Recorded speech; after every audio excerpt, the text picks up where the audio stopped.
মৌলিক অধিকার আর মানবাধিকার কি একই জিনিস? আমাদের মধ্যে অনেকে মৌলিক অধিকার এবং মানবাধিকারকে একই মনে করলেও মৌলিক অধিকার এবং মানবাধিকারের মধ্যে কিন্তু সূক্ষ্ম তফাৎ বা পার্থক্য রয়েছে। চলো আমরা প্রথমে যাই মৌলিক অধিকারে। মৌলিক অধিকার হচ্ছে রাষ্ট্রের সংবিধান দ্বারা স্বীকৃত নাগরিকদের অধিকার।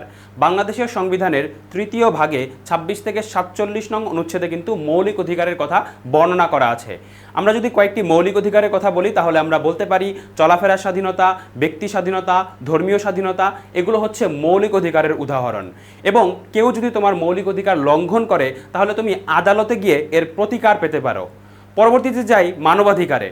মানবাধিকার হচ্ছে মানুষের জন্মগত অধিকার যা তার জীবন, স্বাধীনতা, সমতা এবং মর্যাদা রক্ষা করে এবং এই মানবাধিকারগুলো আন্তর্জাতিক আইন এবং জাতিসংঘের যে মানবাধিকার সনদ রয়েছে সেগুলো দ্বারা স্বীকৃত।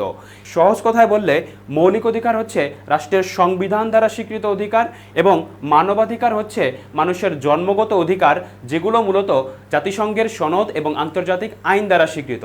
তো আজকের ভিডিওতে আমরা মৌলিক অধিকার এবং মানবাধিকারের পার্থক্য দেখলাম। তোমরা যদি এই রকম ভিডিও পেতে চাও তাহলে এই পেজটি ফলো করতে পারো।